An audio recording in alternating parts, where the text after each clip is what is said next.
Con este ambiente, pues nos da la oportunidad también para hablar de un tema muy interesante en compañía de una fonoaudióloga especialista que es la doctora Liliana Neira, que nos viene a hablar de algo muy especial, 10º Congreso Nacional e Internacional de Audiología y Expo 2016 a celebrarse en Bogotá.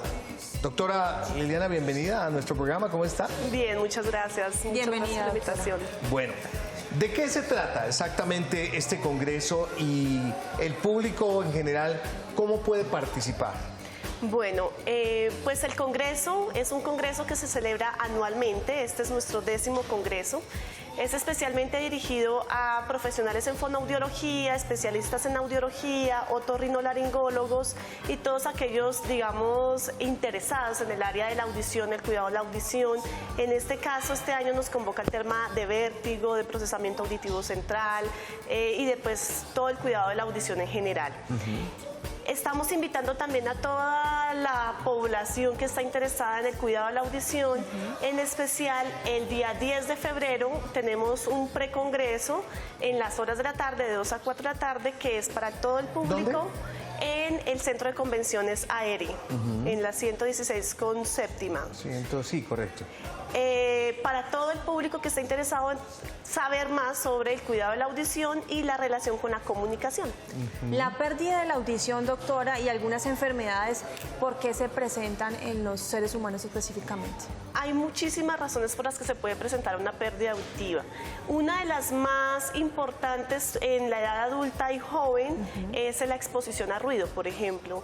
El estar constantemente expuesto a un ambiente donde tenga muy cerca la fuente de ruido, el trabajo en labores donde hay ruido constante, por ejemplo, donde hay maquinaria muy pesada. En los niños en especial, los cuidados, por ejemplo, que se introducen cosas en los oídos, ellos jugando, eso puede generarles pérdidas auditivas. Las otitis, por ejemplo, que son muy típicas relacionadas con las épocas de gripa, las épocas de infecciones respiratorias, generan que se llene el oído de mucosidades de líquido y eso puede generar pérdidas auditivas a largo plazo. Doctora, ¿la sordera es irreversible? Depende del tipo de sordera. Si es ahí tenemos distintos tipos. Hay unas que son conductivas, que son por ejemplo las otitis, que son por ejemplo perforaciones del tímpano. Eso se puede revertir. Hay mecanismos que ya se trabajan con el otorrinolaringólogo, en especial tratamientos médicos con medicamentos, cirugías. Pero cuando ya ha alcanzado cierto nivel interno del oído, sí no hay forma de revertirlas. Ahí lo que utilizamos es algunas ayudas auditivas, como los audífonos, o si ya es más, el daño es demasiado grande o no se puede usar, el audífono no es suficientemente potente, existe el implante coclear, existen otro tipo de aditamentos o de ayudas técnicas que con cirugía o con otros mecanismos pueden ayudar a restablecer la recepción de la información Cuando auditiva. los casos son congénitos, cuando ya viene desde pequeñito el niño con problemas, con dificultades auditivas por mal desarrollo de alguna de las partes del oído interno, ¿eso se puede revertir? ¿Puede que la persona vuelva a escuchar en algún momento de su vida o se debe adaptar? Si la condición clínica que tiene en ese momento, evaluada por imágenes diagnósticas con el otorrino, con todo el equipo de trabajo de evaluación, determina se podría colocar un implante coclear o se podría colocar otro tipo de equipo de transducción que ayuda a recuperar esa habilidad para recibir los sonidos. Pero hay condiciones que definitivamente no aceptan, ya por condiciones óseas o particulares de la cóclea, por ejemplo, no aceptan ese tipo de aditamentos y no hay forma de restablecerla. ¿Hay elementos o algunas maneras en donde se puede promover más la sordera hoy en día? O sea, me explico. Por ejemplo, los niños hoy en día y algunos jóvenes con los audífonos se vuelven más vulnerables a volverse sordos más rápido, porque se colocan los audífonos y creo que le colocan el volumen en que da su aparato y no se dan cuenta, sino tiempo después, que ya su capacidad auditiva ha cambiado. Aparte de eso, ¿existen otros, digamos, otros elementos que usted pueda contarnos que pueden ser propensos a perder el oído? Bueno, por ejemplo, medicamentos ototóxicos. Hay unos medicamentos que si uno no los consume con receta médica, sino que va y los compra, puede generar daños en la audición. ¿Pastillas? Pastillas. ¿Como cuáles, por ejemplo? Todo lo que es medicamentos como los... se me va en este momento el ¿En qué nombre. casos se utilizan esos medicamentos?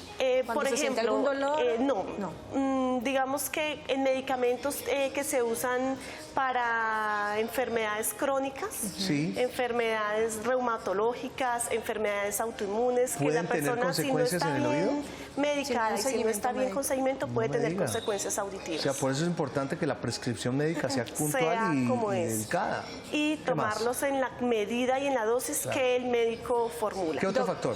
Otro caso que he escuchado, doctora, y no sé si esté relacionado, pero hasta donde tengo entendido sí, los quemadores.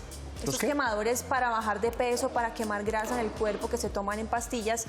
Escuché el caso de una persona que consumía esos quemadores, se le aceleró mucho el ritmo del corazón y creo que eso le terminó afectando el oído y quedó con un problema y una dificultad. Digamos que puede estar asociadas estos medicamentos al aumento de la tensión. La tensión presión. alta es un factor que puede llevar a una pérdida auditiva. El aumento del azúcar en sangre, todo lo que está relacionado con la diabetes, también puede generar disminuciones en la audición.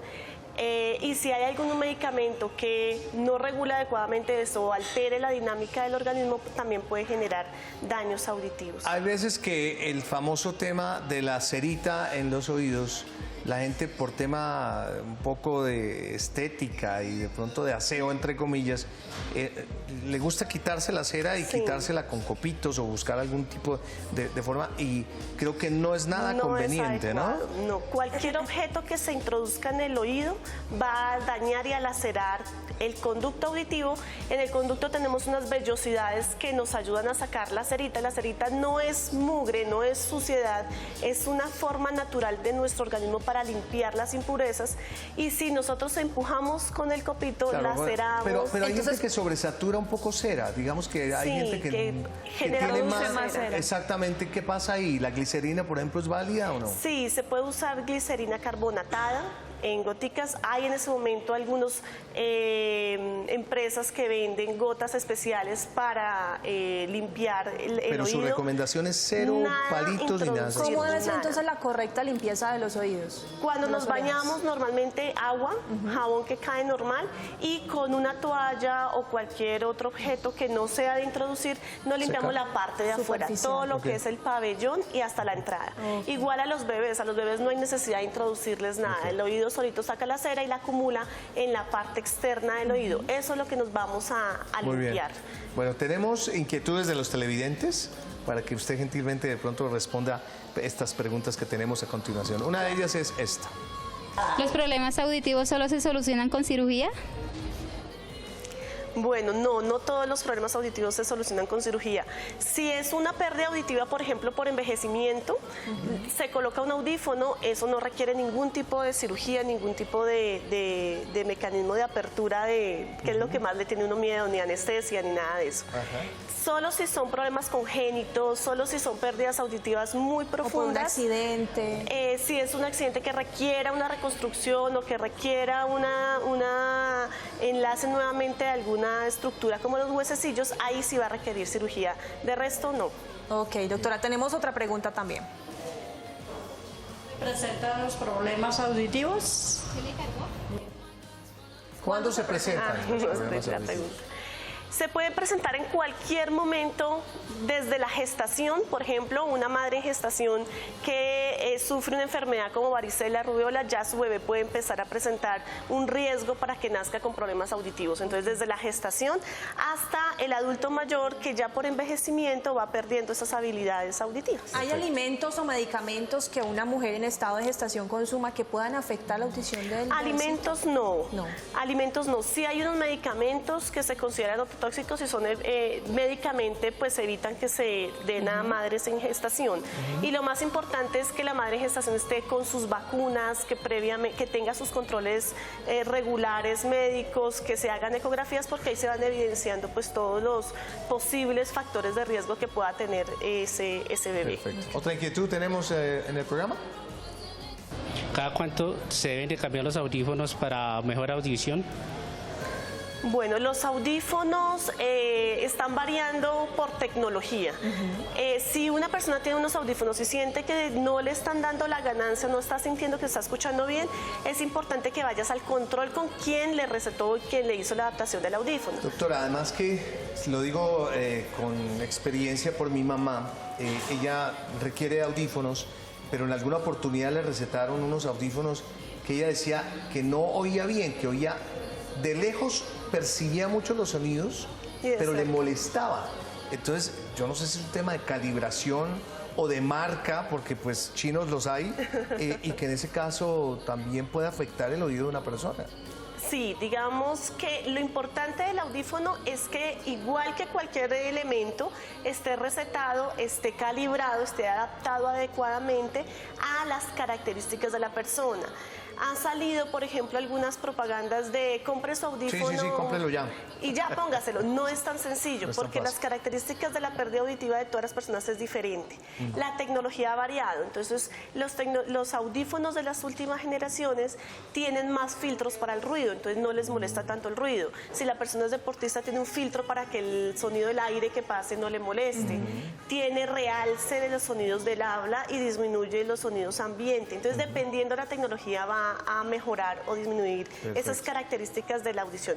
Pero una persona que tenga un buen audífono no necesita estarlo cambiando constantemente, se le puede adaptar y se le puede mejorar.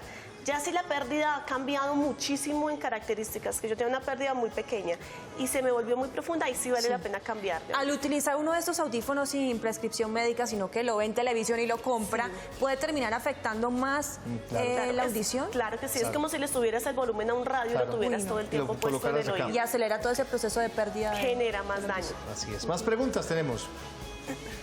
¿Existen algunos síntomas que me alerten sobre algún problema auditivo? Sí.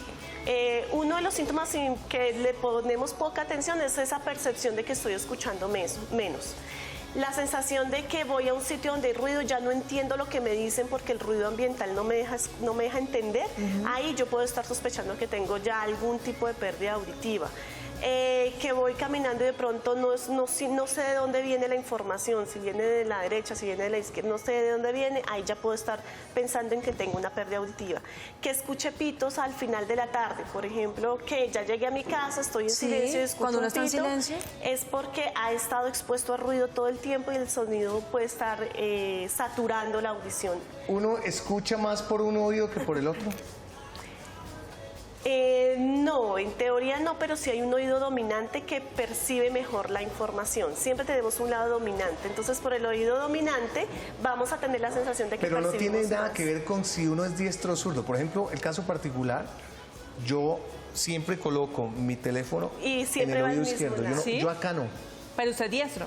Soy diestro, pero para Pero hay poder uno, escuchar sí. bien un teléfono, yo jamás lo pongo en mi oreja derecha, Contesto sino así acá. por el derecho también. ¿Tú oyes por el derecho? O Sí. sea, no te ponte en el izquierdo. No, pues también escucho por la izquierda. No, yo sé, pero No sé. ¿cuál de los dos es más recurrente cuando te llaman? Donde tenga el teléfono, si lo tengo a la izquierda, lo Yo- pongo a la izquierda, yo lo sí tengo a soy la izquierdista, yo aquí sí soy puro mamerto, mire, por la pura izquierda. Sí hay siempre un oído de preferencia. Generalmente sí es el del lado dominante, el de la mano dominante. Sí. Pero no necesariamente eso funciona para toda la Se población. maneja divinamente los dos hemisferios del cerebro. Tenemos inquietudes también a través de las redes sociales, doctora, para que respondamos a los televidentes.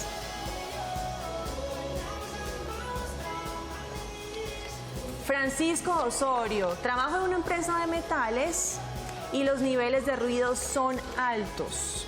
Aunque utilizo tapaoídos, mi audición se ha afectado. ¿Qué le recomendamos? ¿Qué puede usar él?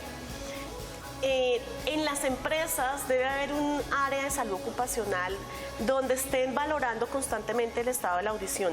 Debe usar protectores auditivos siempre que esté expuesto a ruido intenso, a un sonido intenso. Además, el empleador está en la obligación de darle los protectores, sí, y todo, digamos, el equipo de seguridad, especialmente y de hacer las evaluaciones periódicas. Sí. Si él siente que a pesar de usar los protectores auditivos está perdiendo la audición, puede ser que el tiempo de exposición a ruido esté superando el tiempo ideal. Si se supera, también va a generar fatiga auditiva. Entonces, al final de la tarde uno siente que no escucha bien. Puede que esa fatiga se recupere y al otro día vuelva a escuchar perfectamente, pero cuando es constante día a día que uno sigue trabajando, esa fatiga se va acumulando y va a perder la audición. Entonces, tendría que cambiar de protectores, darle una doble protección, usar protectores de inserción, protectores de copa, o tendría que mirar cuál le da la mejor protección, dependiendo de la protección. Tenemos más preguntas para usted. ¿Cuándo un niño nace con problemas auditivos? ¿Cómo se da cuenta que el papá que el niño tiene problemas auditivos? Bueno, ahí hay dos cosas importantes. Una es evaluar qué factores de riesgo tenía desde antes del nacimiento. Si en la familia ha habido personas que nacen con pérdida auditiva, ya hay un factor de riesgo. Si la madre tuvo alguna condición de salud durante la gestación, puede haber un factor de riesgo. Si consumió algunos medicamentos, hay que estar vigilando y controlando esa audición. Idealmente, todo bebé recién nacido, más o menos a las 40 días de nacido, debería hacérsele un examen auditivo de rigor para comprobar que esa audición viene bien. Sí. Después uno puede hacer evaluaciones cada año o cada 2 años para, si todo sale bien en la primera evaluación, para continuar garantizando pues que esa audición viene bien. ¿Y cómo diferencia, doctora, el padre de que el niño de pronto tiene problemas de atención y no es una sordera, que de pronto lo llama por el nombre, Camilo, Juan, Pepito, y el niño no presta atención, y de pronto ese padre se puede preocupar de que el niño no esté escuchando? Bueno, eso es muy importante porque los niños escolares hay otro riesgo adicional, y es que puede que su audición esté bien, es decir, lo llamas por el nombre y responde, pero al rato lo llamas o lo llamas de lejos, o hay ruido ambiental y no responde.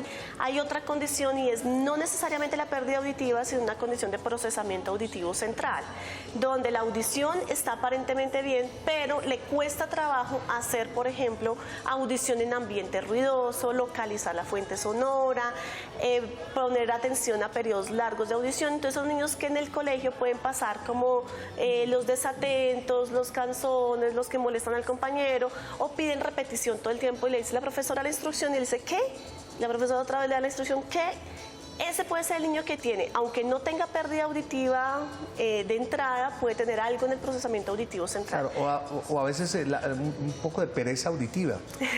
Sí, además, ¿sabe por qué lo digo, doctora Liliana? Para que de pronto usted nos cuente un poquito de la conexión entre el oído y el cerebro. Exactamente. Que eso tiene un término, ¿no? Tomatí, ¿cómo se dice? Tomatiz, ¿no? Que es una terapia que hoy día hacen actualmente para que haya una conexión entre el cerebro y el oído. Y el oído. ¿no?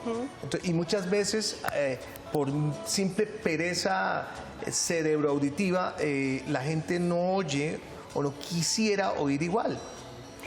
O oye lo que le conviene. Psicológicamente dice, cierra barreras y no escucha.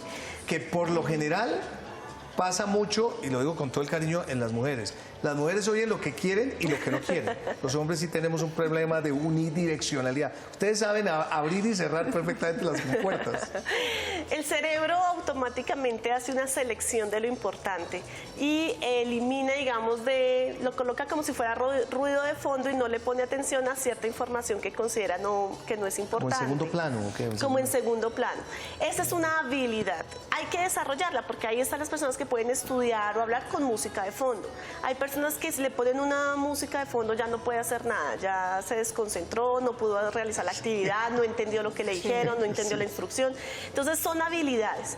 Realmente no es que uno escuche lo que le conviene, sino que el cerebro automáticamente filtra. Hay cosas que filtramos automáticas desde niños. Por ejemplo, nosotros filtramos otros idiomas. Yo escucho en una película que están hablando en otro idioma e inmediatamente mi cerebro dice, eso no le ponga cuidado. Eso es otra información que usted no va a procesar. Buscas el pretexto como si fuera un ruido. Como si fuera un ruido de fondo. Un ruido básicamente. Sí, lo asume como un ruido. Bien, tenemos más inquietudes, más preguntas para usted. ¿Escuchar música fuerte o tener audífonos puede dañar mis oídos?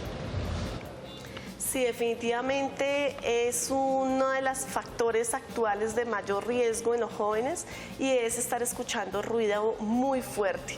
Con los auriculares de inserción, cuando nos colocamos los que vienen con el celular, se aumenta mucho la presión de sonido dentro del oído y eso puede generar pérdida auditiva. Si además lo usamos más de 6, 8 horas diarias todo el tiempo, genera necesariamente una pérdida auditiva. Entonces sí es importante no subirle todo el volumen que puede darnos ni el celular, ni el iPhone, ni todas las tecnologías que tenemos actualmente, manejar un volumen medio y con un volumen medio estaríamos previniendo ese daño. Y si ya no escuchamos porque salimos al ruido de la calle y necesitamos subirle, es preferible apagarlo y no escuchar en un ambiente ruidoso, porque esa subida de volumen, aunque nosotros pareciera no escuchar porque el ruido ambiental no nos deja escuchar, sí estamos generando una lesión sobre el oído. Así es, doctora. Tenemos otra inquietud a través de las redes sociales.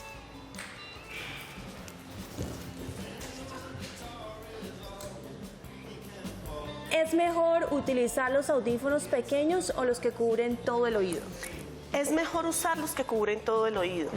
¿Por qué? ¿Los de espumita? Sí, los que cubren todo el pabellón auricular, porque nos aísla el ruido ambiental y hace que tengamos que usar menos volumen. Entonces, entre menos volumen podamos usar para escuchar mejor, es lo ideal. Estaba leyendo algunas cifras y alrededor del 30% de la población trabajadora corre riesgo de estar expuesta a niveles de ruido que pueden generar daños irreparables. ¿Cómo podemos prevenir esos daños, doctora? Es necesario las evaluaciones periódicas, es necesario la evaluación del puesto de trabajo y mirar los niveles de ruido que estén dentro de los límites permitidos y es necesario que si se superan haya una disposición del uso de protectores auditivos, ya sea de copa, que son los que cubren toda la oreja, o algunos de inserción. Cada uno de esos tiene una medida de cuánto puede evitar que el ruido llegue. Eso es en el trabajo. ¿Y en la casa? ¿Cómo podemos tener una buena salud auditiva? Tener las fuentes de ruido lejos, es decir, si yo me siento a estudiar y quiero estudiar con música, no ponerse el bafle muy cerca de la oreja, colocarlo más bien retirado. Igual cuando vayamos a una discoteca, pues no sentarse en la mesa que queda junto al bafle, sino hacerse en una mesa que quede más bien retirada. Evitar todo lo que implique meterse o introducir cosas en los oídos, evitar y estar pendiente de los niños porque a ellos les gusta meterse el lápiz, el palito, el palito, todo. Entonces estar muy pendientes, digamos que son recomendaciones en casa. En lo posible el televisor con un volumen medio. De acuerdo. Todo lo muy que bien. se pueda prevenir. Doctora, vamos a seguir con usted porque el tema es muy interesante, tenemos más inquietudes, pero será en instantes porque tenemos información de la nueva EPS. Sí, señor, en este bloque de salud tenemos también información muy importante de la nueva EPS Gente Cuidando Gente acerca de la citología. La gente que te cuida siempre está cerca. Nueva EPS y sus programas de promoción y prevención presentan la siguiente información de salud. Gente cuidando gente. La citología es un examen sencillo que permite establecer si existe alguna presencia de células anormales o cancerosas, gracias a la pequeña muestra que se extrae del tejido del cuello uterino. Antes se hacía con la primera relación sexual. No. Hoy decimos la primera citología se debe hacer a los 21 años o a los 3 años de haber tenido la primera relación sexual, lo que suceda primero. Se recomienda realizarla por lo menos una vez al año, aunque si existe alguna anomalía se ordena una nueva. Usualmente 6 6 meses después. Además, se deben tener en cuenta ciertas recomendaciones. Básicamente, la recomendación fundamental es no haber tenido relaciones sexuales los 2 días anteriores a la toma de la citología, no haberse puesto óvulos o cremas vaginales. Las mujeres mayores de 60 años deben continuar con este examen. Esta es otra de las advertencias que realizan los médicos. La recomendación internacional es que la citología se hace hasta los 65-70 años, 65 en mujeres con ciertas condiciones, pero en general a partir de los 70, si las 3 últimas citologías han sido normales, se puede suspender el programa. Pero si ha tenido alteraciones en la citología en los 3 años previos a los 70, no se puede. Los resultados suelen entregarse 15 días después. Es indispensable reclamarlos y que sean leídos por un profesional. En caso de que la muestra sea normal, la paciente será remitida al médico. La gente que te cuida siempre está cerca. Nueva EPS y sus programas de promoción y prevención presentó la anterior información de salud. Gente cuidando gente. Muy bien, regresamos entonces con la doctora. Estamos hablando de la salud auditiva, de los problemas auditivos y precisamente estamos tocando un tema y me parece interesante hablarlo, y es cuando estamos en la piscina, ese líquido que se queda dentro del oído y que no sabemos cómo retirarlo. ¿Cuál debe ser el paso a seguir para retirar ese líquido y que no se acumule y nos genere una infección? Normalmente el conducto auditivo permite que el agua entre y salga de manera natural. Si queda dentro del oído, lo ideal no es introducir ningún tipo de objeto, ni meter algodón, ni nada que se pueda quedar adentro, sino mantener la posición de la cabeza hacia el lado del oído donde tenemos el líquido y él va a drenarse ¿Brincar solito. también? Brincar Claro, sirve. regularmente las aguas de sobre piscina son aguas contaminadas. Contaminadas, son sucias. ¿Usted recomienda después, por ejemplo, de salir de una piscina, de un baño de piscina o similar, hacerse algún tipo de limpieza externa? Lavarse con agua limpia. Una de las tradiciones que están instauradas en la piscina es que yo salgo de la piscina y debo bañarme, debo enjuagarme con agua que esté un poco más limpia. Ese bañarse también debe incluir el pabellón auricular, enjuagarse. Pero debemos poner la oreja en el chorro. No hay necesidad de introducirse agua en el oído, él se va saliendo solito. Lo que pasa con las personas que son nadadoras, por ejemplo, es que la constante exposición al agua de piscina sí puede generar, si son muy susceptibles también, otitis externas. Las otitis externas son como una especie de reacción a esa agua que se introduce en la piscina, cuando estamos en la piscina. Para eso se utilizan protectores de piscina. Entonces son protectores que se le hacen a la medida a la persona y que se los pone antes de meterse a nadar. Con esos protectores evitamos que entre el agua, entonces evitamos que se genere la otitis. También es importante que si yo no sabía que era susceptible, me fui a una piscina, me empezó a picar el oído, no aplicarse nada, no introducirse ganchitos ni copitos, sino ir directamente a una cita con medicina, con otorrinolaringología, para evaluar si es posible que se le haya generado una otitis. Los médicos son los que en este caso recetarían si hay necesidad de algún tipo de medicamento adicional. Muy bien, tenemos una última pregunta de televidentes para usted. ¿Todos los adultos mayores tendrán problemas auditivos? Absolutamente todos Sí, tendrán para allá vamos problemas todos. auditivos. ¿Sí? ¿Unos más, otros menos? Unos más, otros menos. Hay personas más susceptibles a perder la audición más rápidamente y otros ¿A qué edad menos. empieza esa degeneración de A de los la audición? 45 años. ¿Qué? 45 años. Hernancito, ¿Qué? escucha, Perder la escucha. audición. Venga, doctora. A los 45 A los años. 45 años. ¿Y estadísticamente más a hombres o mujeres o no varía? No, por igual. ¿Ni por La raza tampoco? estadística, no hay diferencias. Doctora, le tengo una pregunta adicional y me acabo de acordar, pero rapidito, ¿la pasa? ¿Sí? Bueno, cuando uno está en el avión o cuando cambia de altura, de presión, se le taponan los oídos. Sí. ¿Qué hacer en esos casos? Porque uno inmediatamente hace esto y siente que se le expulsa ese aire, pero hay quienes dicen que eso es malo y podemos estar afectando el tímpano. Sí, si la presión es muy fuerte, yo puedo generar una ruptura del tímpano. Pero lo que está indicado es, pasar saliva muy fuerte, hacer un trago ¿Acumular? muy duro, acumular saliva, o tener el dulcecito, tener el chicle y hacer un paso de saliva muy duro, o bostezar, abrir la boca súper grande, como cuando tenemos un bostezo profundo, eso genera que se abra, porque el oído está conectado con la garganta. Entonces, en la medida en que la garganta no esté inflamada, no esté irritada, tenga buena apertura, va a nivelarse las presiones entre el oído externo, el oído medio y la parte externa. Esto está mal entonces. Si lo haces suave, puedes generar una nivelación de presión, pero si lo haces muy fuerte, puede ser daño. Bien. Si hay alguna inquietud adicional, ¿dónde le escriben a usted? Bueno, estamos directamente respondiendo preguntas, consultas al público en asoaudio@asoaudio.org. asoaudio@asoaudio.org. Inquietudes relacionadas con todo el tema auditivo. Doctora, gracias por estar con nosotros. Muchas gracias por la invitación. Muy ilustrativo y sobre todo muy importante para todos nuestros televidentes.